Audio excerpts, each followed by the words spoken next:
Ассалаумағалейкум ардақты ағайын, қымбатты спорт сүйер қауым, инспорт бағдарламасына қош келдіңіздер. Бүгін студиямыздың қонағы Астана қаласы спорттық медицина орталығының басшысы Махамбет Досмұратов. Махамбет, қош келдіңіз. Қош келдік.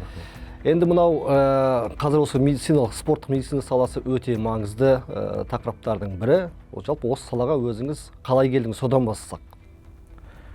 Ең бастысы бұл, ең алдымен медицина саласына келуім. Ол балалық арман, балалық ниет.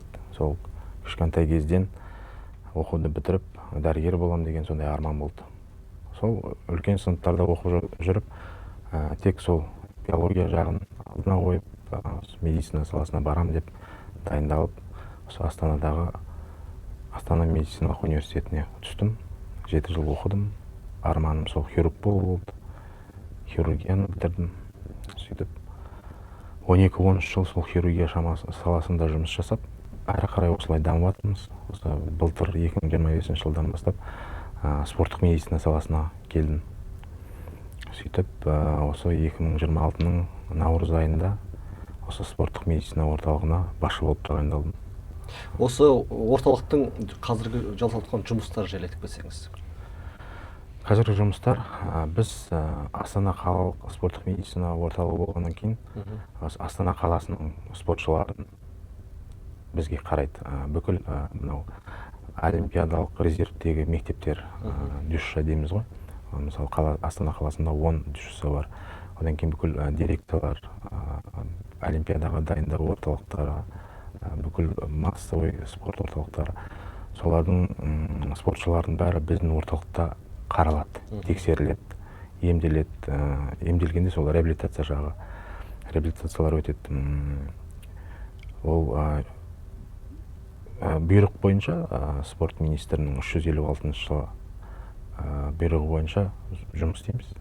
Терең медициналық тексерістен өтеді. Спортшылар заң бойынша жылына 2 рет өту керек. Бұл орталық толығымен жабдықталған ба? Жұмыс жағынан? Бүкіл дәрігерлер бізде бар. Мамандандырылған дәрігерлер дейді ғой. Және спорттық дәрігерлеріміз бар. Бүкіл осы салада атсалысады. Бүкіл спортшыларды жылына 2 рет тереңдетілген медициналық тексерістен өту. Ол жоспарлы түрде. Одан кейін жарыстардың алдында тексерістерден өту. Сборға барып келгеннен кейінгі арнайы тексерулер обязательно өтіледі. Этаптық тексерулер жасаймыз. Контингент дейді ғой, енді қазіргі таңда 7000-ға жуық спортшы бізге қарайды. Астана қаласының. Ол бағана жоғарыда айтып кеткендей, спорттық мектептер, дирекциялардың бүкіл спортшылар. Сондай мына ұлттық командалардағы дәрігерлер сіздің осы орталықтан шыға ма сонда? Жоқ, олар бөлек. Ұлттық ол бөлек. Орталығы негізі Алматы қаласында, Астана қаласында былтырдан биыл тоже жұмыс жасап жатыр. Ол кісілер көбінесе бағана ұлттық құрамалардағы спортшылардың жанында жүреді. Былай айтқанда, командир почтный. Солардың сборларында, шетелде солардың қасында, олардың күнделікті денсаулығы, қалай физикалық жағдайы, дайындығымен и денсаулығының. Жыл 12 қастарында ғой?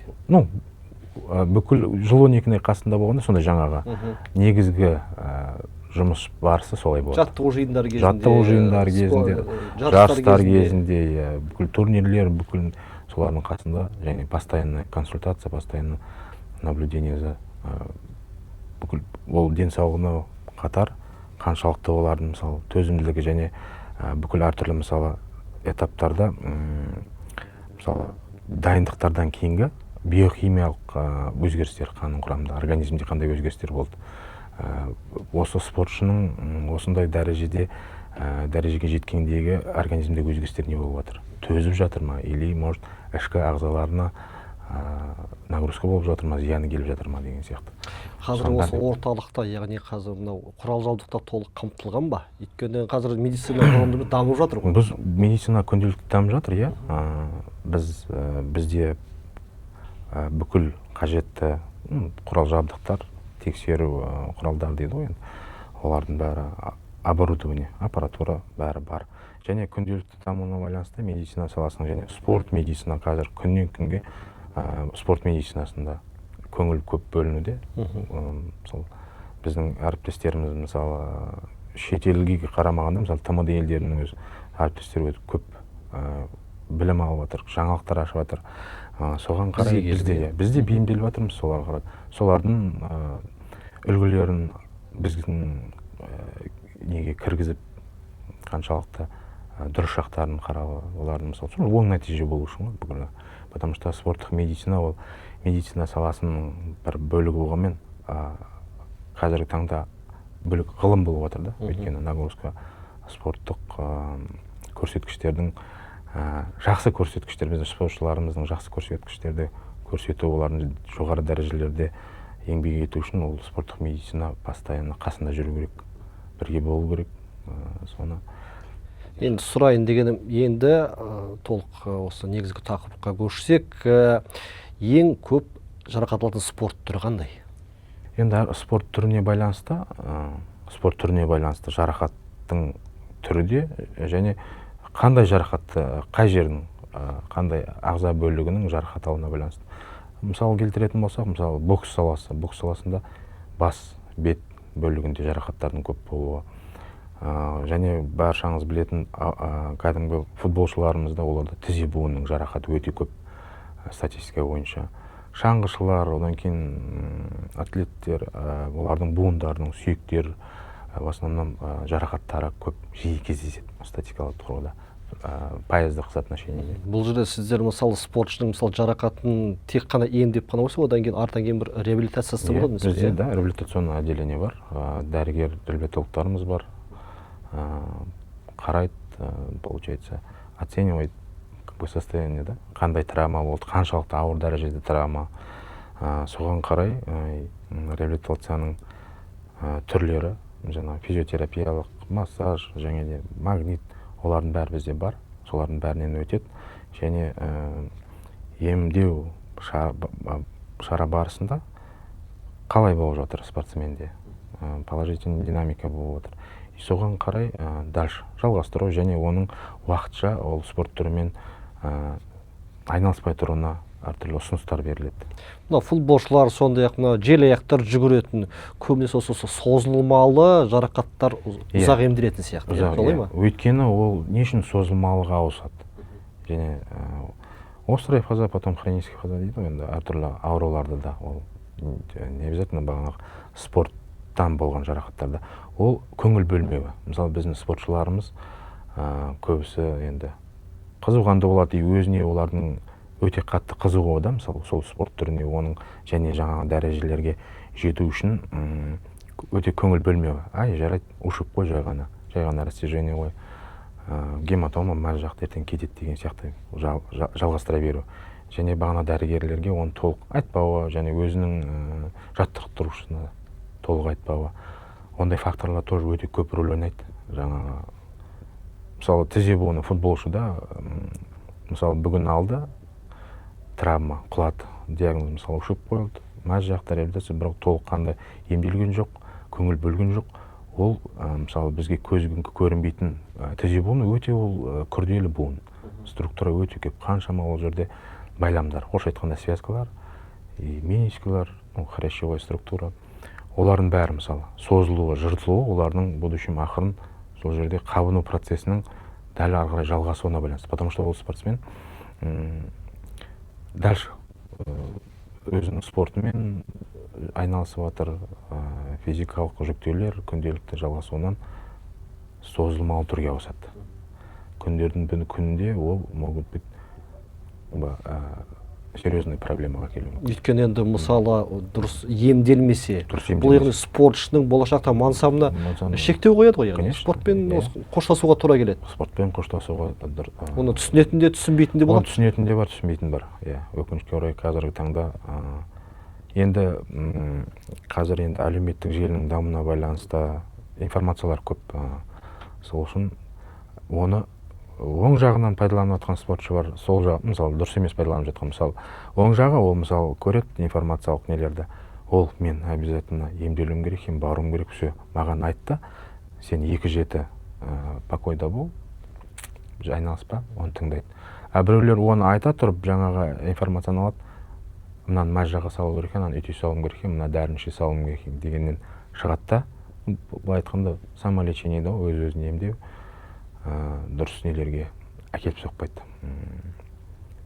Жаңа спортшы жоғарыда айтып кеткендей, жасыруы, толыққанды барлық информацияларды айтпау, анамнезді дұрыс айтпау, енді ауру тарихын дұрыс айтпау дейді, травманың тарихын. Мысалы бола ма, мысалы спортшы толық емделмесе, бірақ жарыста қалып қалды делік, сұранып, яғни рұқсат бере салыңыз деген жағдайлар кездесе ме? Ондайлар кездеседі. Ондай жағдай не істейсіздер? Біз ол кезде түсіндіріп айтамыз, негізі біз допуск бермейміз. Потому что ол бізге, біз ертең оған прямой жауаптымыз. Өйткені қазіргі таңда бізге келген спортшының бана жай травмадан бастап рентгені бар, УЗИ бар, анализдің лабораториялық результаттарында өзгерістер болып тұрса, оның бәрі құжат, документ, ертең доказательный база дейді. Сол үшін постоянно мен өз дәрігерлеріме айтып отыратын, өте тиянақты қарау керек. Если бірдемені подозревать етсек, чтобы постоянно контактын алып, жаңағы спорт мектебінің дәрігерлеріне байланысқа шығып, ана спортшы не болып жатыр, соны осылай істедіңдер, өткендегі берген ұсыныстардағы тізім бойынша қосымша тексерістер не болып жатыр, тексерді ма? Не сондай контакт бізде, постоянный связь. Спорт медицина. Бапкерлермен жиі осы мәселе бойынша байланыста боласыздар? Байланыста боламыз, иә. Сөйлесу. Мен келгелі сол мектеп директорлерімен тоже сөйлестім, чтобы медициналық тексеруге келген кезде спортшылардың қасында, чтобы постоянно дәрігер келіп отырады, одан бөлек, чтобы бапкерлер де келсін. Чтобы бапкер сразу моментально біледі, балада не өзгеріс болып жатыр. Мысалы, біз спортсмендерге жүректі УЗИмен тексереміз. Эхокардиография дейді ғой. Мысалы, сол кезде мысалы табылып жатқан әртүрлі ақаулар болады. Ана спортсмен өзі білмейді, ата-анасы да білмейді, дәрігер де білмейді, тренер де айтамыз, вот мынандай ақау дайындалды, пока енді ешқандай нагрузка бермеу керек. Ол өте дұрыс, жақсы да. Моментально дәрігер уже информация алды и тренер. Прямо, видите. И жаңағы ұйымдастырылу жағы да, медосмотрды өту жағы да өте жоғары дәрежеде өтеді. Өйткені анда дәрігер жүр, еще тренер жүрген кезде спортшылар өте тәртіпті болады. Получается, ешкімге кедергі болмайды, тексеру барысында да кедергі жоқ, бәрі өз жөнімен, өз кезегімен өтеді. Бапкерлер сұрауы мүмкін ба? Мысалы, спортшының қазір жарысы бар еді, өткізіп жіберсек бола ма? Болады енді, қалай болады? Жарақат жеңіл болсын. Жарақат жеңіл болсын. Условный допуск деген болады, бақылау. Условный допуск деген термин бар, қойып, сонда да бірақ жаңағы спортсмен бақылауда болады. Көреді, если біз дополнительно, мысалы, 3 күннен кейін болмаса, 1 аптадан кейін, 10 күннен кейін қайта шақырамыз консультацияға, қайта тексеруге, мысалы, қайтадан анализ тапсыруға. Если бізге келмейтін болса, өзіңіздің тіркелген емханаңызға барып, сол жерден тексерсеңіз болады деген сияқты. Әртүрлі рекомендация. Өйткені енді спортшы өзі біріншіден өзі түсіну керек қой, яғни өзінің денсаулығы маңызды екен. Қаншама мысалы кәсіби спортта жүрген спортшылар мысалы жарыс кезінде өмірін озып кеткен кезеңдер болды ғой онда.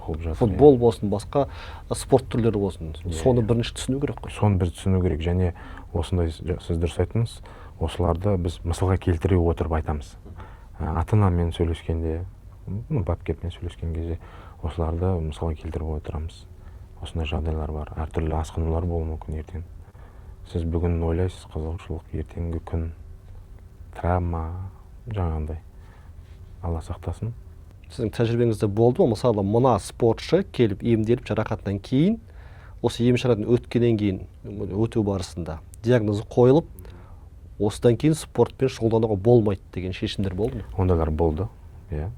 Травма алып, әртүрлі, мысалы, былтырғы отчет бойынша біз 30-дан аса спортшыларға тыйым саламыз, және сондай рекомендация, спортпен айналысуға болмайды деген. Негізінен қандай жарақаттар болды жерде? Жарақат және өзінің жаңағы тума пайда болған ақаулары, жүрек ақаулары бар. Әсіресе жүрек шығар. Біз зейінді дейді ғой, зейін қойып бағанағы жүрек қан тамыр жүйесіне. Өйткені былтырғы мысалы болып жатқан оқиғалар, мысалы Ақтөбе қаласында болған әртүрлі, мысалы футболдың кезінде Алматыда, мысалы әртүрлі травма, мысалы спортшыларымыз алаңның ортасында мысалы жағдайлары қиындап жедел жәрдем келем дегенше алғашқы көмек көрсеткен күннің де бағанағы енді патологияларына байланысты мысалы сол тексеру барысында может жіберіліп алды ма, әртүрлі қайғылы жағдайлар орын алып жатыр. Сондықтан біз жүрек қан тамыр жүйесіне біз және мен өзім жеке басым өте щепетильно қараймын. Жүректі жақсылап қарау керек, УЗИ обязательно өтіру керек бұл спортсмен. Жүректе не болып жатыр, ақау бар ма жаңағындай. Дефекттер болады ғой, врожденная патология, даже білінбейтін открытый мысалы овальный окно и межперегородканың межқарыншағаралық мысалы дефекттер. Оның бәрі былай жай спокойный өмірде мысалы білінбеуі мүмкін да. И жаңағы физикалық күштеме кезінде, нагрузка берген кезде өте өзгерістер пайда болады адамда. Мысалы көгеру, одышка, соның әсерінен, жүрекке нагрузканың әсерінен әртүрлі жүректің өзінің құрылысының, мысалы ритмнің бұзылуы. Ритмнің бұзылуы неге әкеледі? Қан тамыр жүйесіндегі қан айналымының бұзылуы және ол жерде мысалы әртүрлі тромбтардың пайда болуы. Ол деген сөз өте қиын. Жалпы осы әуесқой мен кәсіпқой спортшылардың жарақаттарының айырмашылығы бола ма әлде? Бірдей бола ма әлде? Енді кәсіпқойларда олар енді более профессиональный болғаннан кейін жаңағы техникалық безопасность дейді, спорттық нелер, олар өте көңіл көп бөледі. Және оның қасында жүрген бапкерлерде, медиктерде постоянно бақылауда болғаннан кейін оларда аздау болады негізі.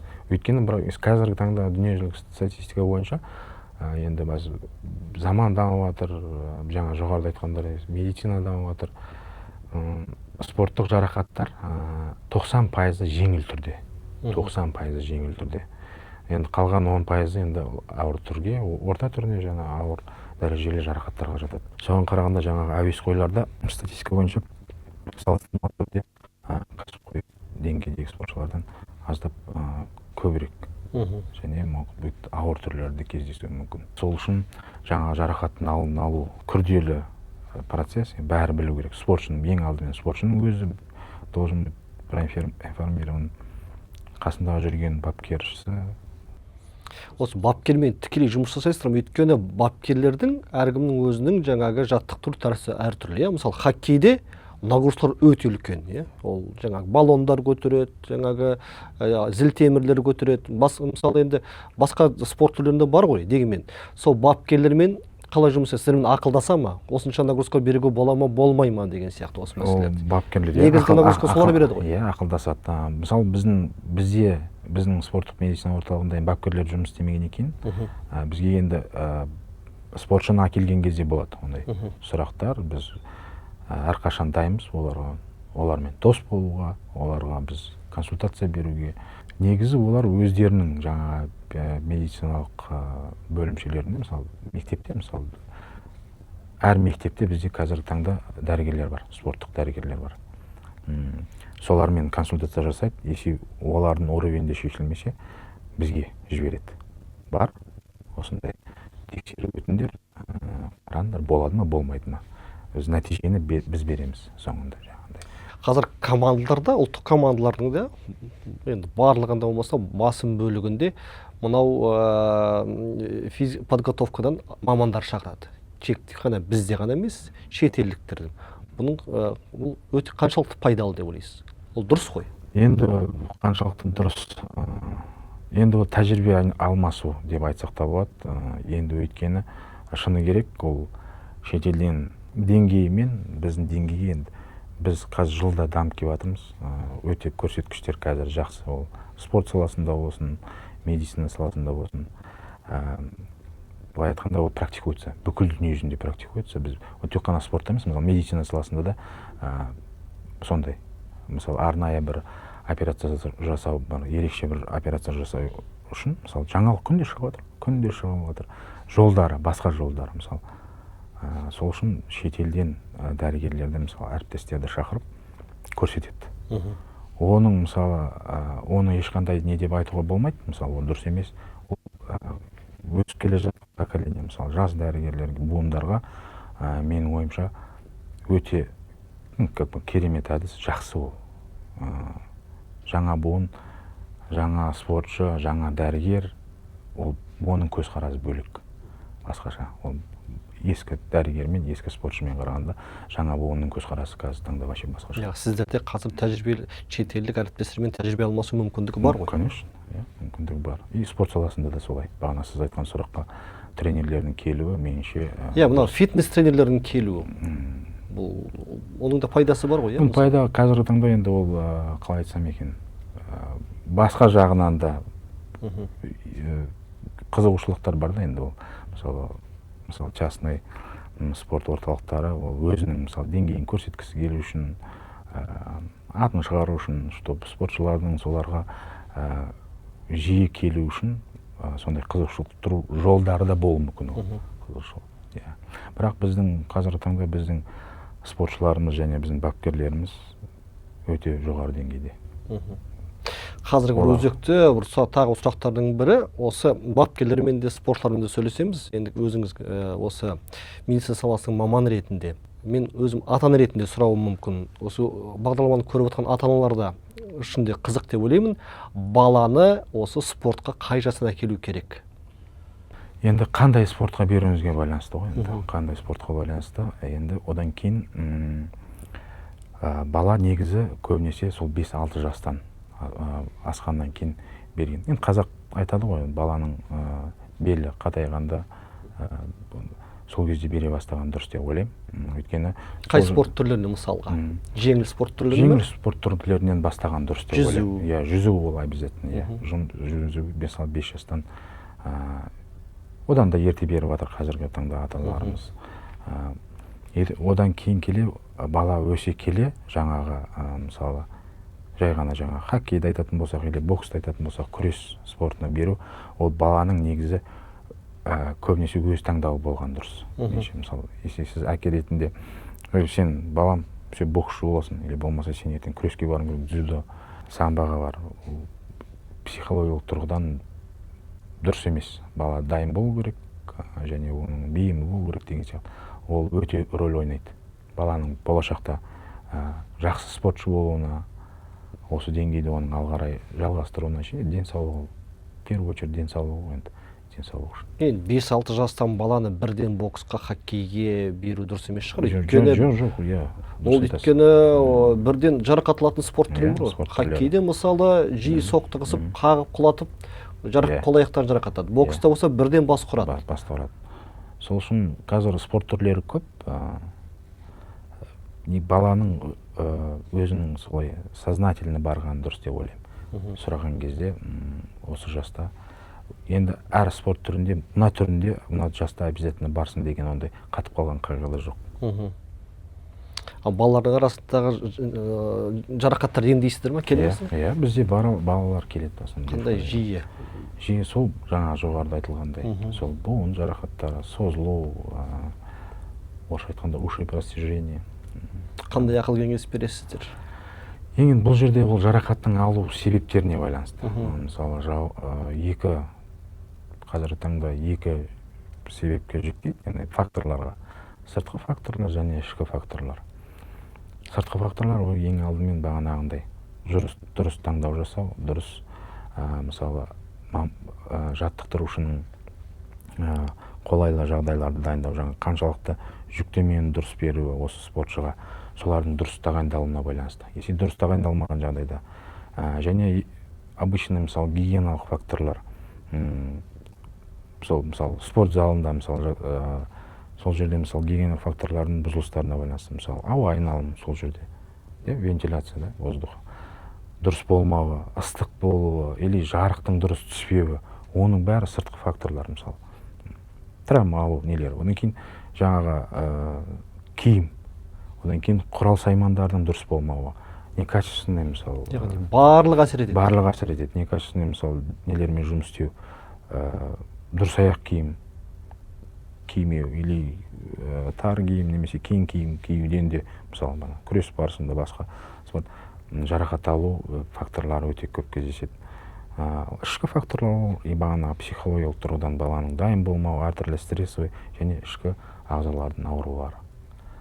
Соларға да байланысты, мысалы, если балада мысалы психология тек қана емдеу шараларымен қоса спорттың психологиясы үлкен рөл атқарады. Үлкен рөл ойнайды. Өйткені бізде, мысалы, біздің центрде спорттық психолог бар. Спортивный психолог дейді. Ол кісі өте жақсы жұмыс істейді спортшылармен. Кейбір спортшылар мысалы кірген кезде, мысалы мен осмотрға кіргеннің өзінде бір спортшы негізі обычно кіреді, бір 2 минут, 3 минут, 5 минутке дейін беседі, баланы уже анықталады. Қандай ода бұзылыстар бар ма, отклонение психологический жоқ. А кейбір спортсмендерде мысалы подозрение болған кезде мен өзім көрдім, бақылап жүрміз, кейбір спортшы 1 сағат отырады. Мен оның несі біздің маманымыздың қаншалықты ол жақсылығын және ол бағанағы осы салаға деген жауапкершілігі мол екен да. Мысалы бір спортсмен не болып кетті, анау артында очередь тұр, басқа спортшы қашан шығады, ол кісі асықпай сөйлеседі. Қандай ақыл бар? Өзінің шағымнан бастап үйде болып жатқан жағдай және спортта болып жатқан жағдайлар туралы и все. Сол жерде тоже бізде жаңағындай психологиялық тұрғыдан несі өзгеріс, ол жерде тоже жаңағындай недопуск болып жатыр. Кездер болып жатыр. Оған шектеу бересіз. Я шектеу, мысалы, условно. Ол да жарақат болып есептеледі ғой, бірақ психологический травма дейді ғой. Сол, ондай кезде сол үшін біздің орталықта әрбір сала жағынан өте көңіл бөлеміз. Жаңа айтып кеткен осы себеп. Если бағанағы ауру, если ішкі ағзаларында ауру болатын болса, ол төзімділікті төмендетеді. Шыдамдылық, шыдай алмайды. Мысалы, нагрузканы тренер, нормада мысалы тренер айтады, сенің жасыңа, сенің спорт түріңе байланысты, мынау нормально саған осы нагрузка дейді, мысалы физикалық жүктеу. А жаңағы, если балада, спортшыда ауру болатын болса өзінің, ол оған бейім емес, төзе алмайды. Содан кейін жаңағындай травмалар алады. Психолог травмадан және кәдімгі физический травма, спорттық травмалар. Мысалы, бізде отандық спортшылар келеді ғой сіздерге енді емшараға. Бізде емделмейтін, мысалы, тек шетелде ғана емделетін жарақаттар бола ма? Қазір таңда бізде толық емдей аласыз. Мысалы, біз емдейміз, бізде енді бағана реабилитациялық емдер болғандықтан, если мысалы травма, мысалы, артық перелом болды да, ол кезде оған операция жасау керек болады, мысалы. Шай, сүйек сынды операция жасайды. Бізде травматология саласы Қазақстанда елімізде өте мықты дамып кеткен қазір. Мысалы, тмд елдерінің бәрі бізге қызығады. Мысалы, жай артроскопия саласының өзі кеспей, тілмей, камера арқылы буындарға кіріп, мысалы, футболшылардың алып жатқан, мысалы, тізе травмалары ішіндегі, мысалы, крестообразный связкалардың жыртылуы, менискулердің жыртылуы, оның бәрін кеспей жасайсыздар. Эндоскопический метод, эндовидеохирургия, камерамен кіреді, тізенің шетінен тесіп, екінші жағынан инструмент кіреді, жаңағы тігетін жерін тігіп, пластика жасайтын жасап, связкалерді осылай жасап жатыр. Иық буынына тоже солай жасап жатыр қазір. Өте көп кездесетін буын травмалары иық пен тізе ғой, статистика бойынша ең көп. Солардың бәрі бізде қазір эндоскопиялық, артроскопия дейді ғой. Жазылуы да тез ғой енді, кеспегеннен кейін. Мысалы, бізде осыдан қысқаша айтып кетейін. Мысалы, осы эндоскопиялық операцияның дамуынан қазір койка дней сократился. Мысалы, баяғыда науқас 7 күн обязательно жату керек болса, обычный жай аппендицитің өзінен кесіп жасадың, ол 7 күн жату керек. Нагрузка 2-3 күн тұра алмай жатады орнынан, ауырып, обезболивающий сұрап, ал бағана эндоскопиялық лапароскопия түрі, яғни аппенdiктомия жасаған кезде операциядан кейін уже тұрады науқас, 2 сағаттан кейін тұрып жүреді. И жаңағы лапароскопиялық холестиктомия екенде тұрады, жүре береді. Суын ішеді, мысалы, холестиктомиядан кейін 3 күннен кейін уже выписка. Даже болды менің практикамда 2 күннен кейін выписка. Сол практика келіп жатыр. Мысалы, өзіміздің дос еліміз Турцияда да сондай жасайды. Мысалы, грыжалар қазір бағанағы эндоскопиялық методпен жасап отыр. Жасайды, уже түстен кейін үйіне жіберіледі. Ол өте медицинаның достижениесі. Жаңа спорттық медицинада, мысалы, мына Батпенов академик, Батпенов атындағы, мысалы, нейротравматологиямыз. Мысалы, бар отделение спортивной травмы. Сол жерде, мысалы, артроскопия өте мықты дамыған. Жасайды, науқас 1-2 күнде уже тұрады, жүреді буыны. И сонымен қатар шыққаннан кейін сразу реабилитациясы қатар жүріп отырады. Қазір үлкен бір тағы спорттағы мәселелердің бірі допинг мәселесі. Бұл енді қаншама спортшылардың жолын кесіп, бағын байлап, жасап жатыр. Осы бұл дәрігерлер тарапынан қалай қадағаланады? Спортшылардың не ішіп, не жеген, емделу шарасын енді соған тоқтала кетсек. Тоқталсақ, допинг дегеніміздің өзі не? Допинг дегеніміз ол яғни спортшының, яғни спорт саласындағы өзінің көрсеткішін жақсарту мақсатында, жақсы көрсеткіштер көрсету мақсатында тыйым салынған заттарды пайдалану. Оның ішінде дәрілік заттар, әртүрлі ардайын дейді ғой. И және сондай жолдарды қолдану. Ол допинг болып есептеледі. Яғни дүниежүзілік қазір осы саясат барысында дүниежүзілік допингке қарсы агенті жұмыс істейді. Сол дәрілердің тізімін солар береді ғой? Тізім, жыл сайын ол тізім жаңарып отырады. 1 қаңтарда, мысалы 2026 жылында мысалға келтіретін болсақ, шықты. Ол 2 тілде дүние жүзінде шығады, ағылшын тілінде және француз тілінде. Кейбір жағдайлар орын алды, мысалы француз тілі мен ағылшын тілін салыстырған кезде, перевод дейді ғой, енді қарама-қайшылықтар болды да, сол үшін ағылшын тілі бірінші орында. Ағылшын тіліндегі переводты қолданған дұрыс деп айтып жатыр да. Бірақ 2 тілде шығады дүние жүзінде. Ол антидопинг агенттігінің нелері, список. Қандай дәрілік заттар, қандай құрамындағы химиялық белсенді заттардың болмайтындығы тізімі. Одан кейін ұлттық антидопинг орталықтар жұмыс істейді. Одан кейін ол бағана ел арасындағы осы процестерді қадағалау үшін. Одан кейін халықаралық бағана ұйымдар, әр спорт түріне ішінде бақылауға алатын осы шараларды. Біздің дәрігерлер постоянно біз әр спортшыға ол агитация түрінде және беседа дейді ғой, постоянно айтылып отырады. Бізде елімізде осы допингке қарсы агенттік постоянно жұмыстап отырады. Яғни оның екі түрі дейміз ғой. Жарыс алдында және оған байланысты жарыстан тыс кезде тексеру. Мысалы, оған арнайы біздің спортшыларымызда ұлттық құраманың спортшылары, мысалы, бізде список бар да, арнайы.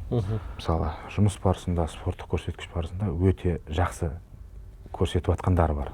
Мысалы, постоянно орын алып, постоянно ондай спортшылар сразу көзге ілінеді, арнайы список, Адамс деген спискке ілінеді. Ол жерде сол спискте тұрған спортшылар, оларда приложение болады арнайы. Мысалы, сіз спортшысыз, жаңағы уровендегі сондай списктегі. Мысалы, қазір отырсыз, ертең Алматыға или басқа қалаға кетіп барасыз. Бағана приложение бойынша сіз міндетті түрде сіздің тұрғылықты жеріңізді айтып отыруыңыз керек. Өйткені ол спортшыларға сізді ескертпей тұрып келіп, мысалы, осы жерде отырсыз, сізбен қазір ана жерде келіп тұрмын. Кез келген сәтте келіп ескертпейді. Ол бағана арнайы списктегі біздің спортшыларымыз. Келіп, сенен бағана. Өйткені оларға назар ерекше ғой. Назар ерекше, дұрыс. Оларға назар ерекше. Өйткені жоғары нәтиже көрсетеді, әрдайым. Қалай көрсетеді? Қалай тұрады. Сол үшін қолдана ма, қолданбай ма? Сол үшін жаңағы спортшыларымыздың әрқашанда оларда информация бар, не ішу керек, не ішпеу керек, қай жерде, мысалы, ертең шығып қалуы мүмкін. Егер ондай спортшы ауырмайтын адам болмайды, енді суық тиюі мүмкін, тұмау тиюі мүмкін. Өзінің командадағы дәрігеріне бара ма, әлде жай осы өзінің тұрғылықты жеріндегі емханаға барып емделе бере ме? Ондай енді әртүрлі жағдайға байланысты. Экстренный случай деген бар да, мысалы, Құдай сақтасын. Спортшы, мысалы, оның алда жоспарда жарыс шығу керек, мысалы. Енді ол никто не застрахован дейді ғой, бәлекет болды. Мысалы, травма болды, мысалы, ДТП, бірдеме деген сияқты. Ол больницаға түседі. Оның қасында жаңа спорт медицина дәрігер жоқ қой. Ол больницаға түсті. Ол трассада кетіп бара жатыр, МЧС келді, әкелді, больницаға түсті, қарайды, давление түсіп жатыр, давление көтеріліп жатыр. Бәрін подряд сала береді, оны спортшыны ертең жарыс қарамайды. Ең басты адамның өмірі. Адамның өмірі, адамның өмірі. Ертең, мысалы, өмірін сақтап қалды, ертең, мысалы, аман есен шықты, уже если жарысқа ары қарай өзінің жағдайы келіп допуск алатын болса, жаңағы қағаздар оған көмектеседі. Если, мысалы, допингтен өтіп отқан кезде, может, подозрение болуы мүмкін. Мысалы, ең көп кездесетін, енді біздің спортшыларымыз көбінесе енді оның бәрін информирован, байқамай, мысалы, салып қою мүмкін. Диуретиктер, да, обычный мочегонный. Мысалы, давлениесі көтерілді, или, мысалы, отек болып жатыр. енді бізде енді емдеу саласында болған екен. Мысалы отек болып жатыр, мысалы травма головы, чтобы не болмас үшін, отек мозга болмас үшін зәр шығаратын, күшейтетін дәрілер. Диуретиктер дейді ғой, мысалы. Чтобы отек лишний организмде, чтобы лишний жидкость болмас үшін оларды шығарып қолданатын дәрілер. Мысалы, ол антидопинг агенттігі бойынша бұл дәрілер тыйым салынған дәрілер болып есептеледі. Мысалы, олар саған күш бермегенмен сенің салмағыңды азайтады, бірақ кейбір тыйым салынған дәрілік заттар мен БАДылардың несін көрсетпеуі мүмкін. Стероид дейді ғой. Сол үшін диуретиктер вообще қолдануға тыйым салынған. Сіздер сол кезде мына командалармен, дәрігерлермен осы салада көп жұмыс істейсіздер ғой? Иә, оның бәрі бағана система. Каждый дәрігер өзінің спортшысына он обязан түсіндіріп айтып отыр ғой. Сен міндетті қойма. Өйткені қазір таңда енді чисто контрольға алып жатқан система бойынша, мысалы, агенттіктің дүниежүзілік допингке қарсы агенттігінің списогіне кірмей қалған БАДыларды ішіп жатыр қазір. Мысалы, контрольда жоқ БАДтар көбейіп кетті ғой қазір, оларды ішеді. Бірақ спортсмендеріміз оларды ішеді. Мысалы, денсаулығын жақсарту үшін, мысалы, іш құрылысының ағзаларының жұмысын жақсарту үшін ішіп жатқандар бар. Бірақ оның құрамында жазылмаған, мысалы, көрінбейтін заттар ертең допингтің тестілеуінен өткен кезде шығып қалуы мүмкін. БАД дегенмен ше. Осы биологиялық белсенді қоспаның көбісінің пайдасы жоқ дейді. Сол рас па? Өйткені қазір енді қайда барсаңыз да, дәрігерге барсаңыз да, біреуді кездесіп тренингке барсаңыз да, біреудің қонаққа барсаңыз да, осы өздің қолындағы БАДыларын соны саған өткізу мәселесі. Енді жиі кездеседі ғой? Жиі кездеседі, иә. Қазір өте белсенді түрде оны қолданады. Балаға да береді, оны үлкенге де береді. Соны енді оның көмек беріп жатқандар да бар. Негізі көпшілігі пайдасыз. Өте көпшілігі пайдасыз. Бар. Ішінде жақсы құрамы, ол белсенді, биологиялық белсенді қоспалардың ішінде организмге қажетті минералдар, витаминдер бар, қоспалар бар.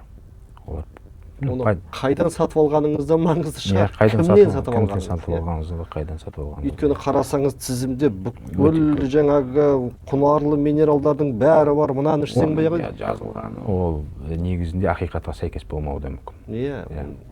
Осыған байланысты. Осыған байланысты. Сол үшін каждый науқастарымызға, спортшыларымызға айтамыз, ол обязательно дәрігерлермен консультация жасаған дұрыс. Ішерден алдын. Белгілі бір компаниямен жұмыс жасайсыздар ма? Мысалы, жаңағы қоспаны алар кезде қалай бересіздер, мысалы, қалай қолданады олар? Кез келген, мысалы, басқа бір фирмадан сатып алып іше бермейді ғой, мысалы, магазиннен сатып, аптекадан бәр жерде бар ғой. Иә, олар олай болмайды. Бұл арнайы тексерілген біздің Қазақстан Республикасында өзінің осындай арнайы фарм контроль дейді ғой. Сонымен бүкілінен өткен рұқсаты бар. Сондайлар қолданылады. Витаминдер. Мына қарапайым халық біз ішіп жатқан БАДылар не БАДы ол? Олардың көбісінің көмегін көріп жатқан жоқпыз. Асқынуларда болып жатыр. Менің өзімде болды сондай бір науқас, сондай БАД ішем деп, хронический панкреатит обострение болып, ол обострениесі одан панкреонекрозға айналып, операциядан бірақ шыққан науқас болды. Ол мысалы майлы тамақ жеген де жоқ, диетасын нарушить еткен де жоқ. Просто ана 3 ай БАД ішкен ғой. И сол некрозға келді, панкреонекрозға. Яғни кез келген жерден сатып алып, денсаулығыма пайдалы болады екен деп іше беруге болмайды? Іше беруге болмайды. И в том числе бағана дәрі-дәрмектер де солай. Дәрі-дәрмектер де солай. Оның дозасы қаншалықты қай уақыт и организмдегі мысалы биохимиялық өзгерістерге байланысты оның көрсеткіші және қарсы көрсеткіші болады. Иә, өйткені қазір қай үйге барсаңыз да өзің байқайсың. БАДының түр-түрі тұр. Иә, өйткені оның негізі зиянсыз ғой. Балаға да береміз деп, үлкендерге де береміз, өзіміз де ішеміз деп жатыр. Иә. Ол енді менің ойымша енді реттеліп келе жатыр. Олардың бәріне көбісіне шектеу қойылып жатыр. Сатылуға, еркін распространять етуге оның бәрі тыйым салынады. Өйткені қазір уже былтыр биылдан бастап, мысалы біздің социум әлеуметтік желілердің бәрі контрольда ғой. Мысалы, бәрі контрольға алынып жатыр. Қазір мына спортшыларымыздың енді әлем бойынша, тек қана біздің командамыз емес, әлем бойынша осы спорттық көрсеткіштерді жыл сайын жаңарту керек. Рекордтар жыл сайын бекер жаңармайды ғой. Бұл жерде спортшыға, яғни күш беретін дәрумендер, витаминдер дейміз ғой. Сол жағы өте қатты дамып кетті әлем бойынша, иә? Сол жағынан қандай дәрумендер қолданады біздің спортшылар? Дәрумендердің түрі өте көп. Сол ең бастысы ол жаңағы спорттық медицина дәрігерлерімен және сол рекомендация ұсыныс беріп жатқан дәрігерлер точно білу керек. Оның құрамында жаңағы мөлшерін біліп отыру керек, чтобы ертең тестілеуде ол шығып тұрмасын. Одан да тыйым салынбаған, яғни нелі болу керек, дәрі-дәрмек болмау керек. Дәрі болмау керек, иә. Өте көбейіп кетті мысалы. Одан кейін қазіргі арнайы сол дәрілер, стероидты анаболиктер көбінесе біздің спортшылар қолданатында басты. Енді өйткені ол дәруменсіздер сондай кәсіби спортта әсіресе енді, ондай жоғары нәтиже көрсету мүмкін емес қой. Адам шамадан тыс, жаңағы жүгіру болсын, зіл темір көтеру болсын, мысалы енді ол жаңағы сол дәрумендерді қолданбасаң, яғни өзіңнің табиғи күшің бар, бірақ оған қоса дәрумендер қолдану керек. Бәрі қолданады бүкіл әлем бойынша? Бәрі қолданбайтын спортшылар да бар. Қай спорт түрлері, мысалы қандай? Енді бүкіл спорт түрінен де қолданатыны бар, қолданбайтыны бар. Мысалы енді әр спортшының өзінің былай айтқанда геніне байланысты дейді ғой. Геніне мысалы ол кейбір ол минералдарды, мысалы витаминдерді ішіп, одан мықты көрсеткіш 100% көрсетеді деген тоже ондай доказательный база жоқ. Ол негізі просто сенімділік шығар. Спортшы оны ішсем, ол мен оны жақсы болып жатырмын деген. А оны жаңа қарама-қарсы түсінетін спортшы да бар. Олсыз-ақ мен кәдімгі табиғи өнімдермен ақ мен өзімнің физикалық күшімді арттыра аламын деген. Ол туралы кітаптар, литературалар өте көп. Не обязательно, что витаминдерді ішу. Просто дұрыс тамақтану, дұрыс режим, дұрыс диета, арнайы белокқа құны, яғни айтсам екен, күшті тамақтарды ішу, соның өзі таңда көп жетістіктерге тоже жеткізеді. Енді мынау жарақаттың алдын алу үшін қандай кеңес бересіз енді, маман ретінде? Жарақаттың алдын алу үшін ең алдымен бағана ұйымдастыру, методикалық спортты дұрыс ұйымдастыру, жарысты дұрыс ұйымдастыру.